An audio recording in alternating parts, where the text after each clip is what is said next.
Commander Ilith Kale stood alone at the forward observation dais of the Covenant dread vessel Sanctum of Oaths, her bioluminescent crest dimmed to a ceremonial blue. Before her, the void stretched outward, empty, quiet, forbidden. The quarantine boundary lay ahead. It was not marked by walls or weapons visible to the naked eye, no glowing barrier, no line in space. Only a lattice of ancient machines buried between stars, older than most civilizations still alive. They watched, they warned, and if necessary, they erased. For 7,000 cycles, the boundary had not been breached. Until now. "Commander," said the sensor adjutant behind her, his voice low, reverent in the presence of the sealed sector, "we have a mass emergence." Ilith did not turn. She already felt it, a pressure in the back of her mind, a subtle disturbance in the harmonic field that wrapped the quarantine zone like a shroud. "Source?" she asked. "Hyperspace rupture, non-covenant configuration, vector outbound." Outbound. That word tightened something deep within her core. Nothing left that place. "Magnify," she ordered. The holographic field bloomed into being, resolving slowly, as if reluctant to show what it carried. At first, the object was nothing more than an angular shadow against the stars, inelegant, asymmetrical, unmistakably crude, primitive. Yet it moved with purpose. The hull was scarred, layered with overlapping plates of iron-based alloys. No energy shielding, no harmonic curvature. The propulsion signature was violent, inefficient, brute force tearing holes in space-time rather than slipping between them. And yet, the power output was immense. "Classification?" Ilith asked. The adjutant's chromatophores flickered uneasily. "Unknown, not present in any Covenant archive. Material composition suggests a pre-unification technological culture, but Commander, its reactor output rivals our own escort cruisers." A primitive vessel with the power of a warship. Ilith turned then, her three eyes fixing on the image. Legends stirred unbidden in her thoughts, old ones, forbidden ones. "Range?" she asked. "Approaching the threshold, 6 minutes until crossing. Transmit the standard warning, all frequencies, all languages." The transmission had not been broadcast in thousands of years. It was a ritual more than a necessity, an automated declaration embedded into the boundary itself, announcing in 10,000 dialects, "This region is sealed. Turn back. No life beyond this point." The transmission went out. The vessel did not slow. "No response," the communications officer reported. Ilith felt the bridge grow tense around her. Officers shifted, hands hovered over consoles engraved with oaths older than their species. "Bring weapons to readiness," she ordered. Plasma lances warmed, singularity torpedoes aligned. The Sanctum of Oaths was not a patrol craft, it was an executioner, built for one purpose, to ensure the past stayed buried. The unknown vessel continued forward, closer now, too close. Then, precisely at the invisible edge of the quarantine zone, it stopped. The void held its breath. For a long moment, nothing happened. Then a new signal bloomed on the communications array. "Incoming transmission," the officer said, disbelief coloring his voice. "Single-source biological modulation." "Play it," Ilith said. The voice that emerged was small, limited in range, shaped by a single vocal aperture, no harmonic layering, no pheromonal undertones, just sound, raw, imperfect, undeniably alive. "This is Captain Elias Brooks of the exploration vessel Prometheus. We come in peace. We are requesting permission to enter your space. We've been searching for other intelligent life for nearly a long time." The bridge fell silent.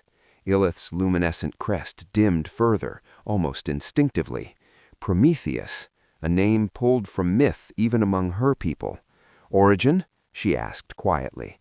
"Designation Earth. Third planet of a G-type star. We are Human. The word rippled across the bridge like a shockwave. Human, a myth wrapped in blood and fire, a species spoken of only in sealed chambers and fragmented records, a people who lived too close to the devourers, who had fought when others fled, who had refused extinction and paid for it. "Maintain weapons lock," Ilith said, though her voice lacked its earlier certainty. "Respond." The warning went out, formal and cold. "You are in violation of Galactic Accord 793. This region is for eternal quarantine. You are ordered to return to your point of origin immediately." The reply came faster than expected. "Quarantine?" Brooks said. "Commander, I think there's been a mistake. We launched from Earth 60 years ago on a deep space exploration mission. We've been following anomalous signals, old ones, for nearly a decade. We didn't know this space was restricted." 60 years. Ilith's mind raced.